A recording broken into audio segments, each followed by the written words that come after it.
Ano bang sinasabi niya? Hindi ko matatanggap ng pride ko. Wala akong pakialam kahit sa sino ka pa. Hindi ko makakapahit na basta ka na lang makaalis. Pambira. Alam ko namang gusto mo lang subukan sa akin ang mga atake mo. Nasabi ko yun dahil nakita kong inosente mong ngiti.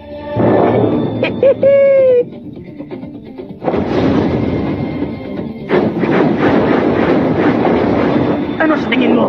Anong masasabi mo sa bilis na matulin pa sa speed of sound? Si Shockwave na to! Nakikita mo ba ako? Kapag ganito, paano ka naman makakasabay sa akin?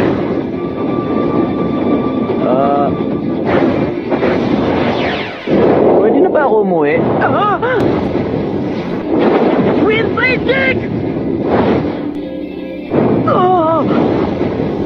Checkmate.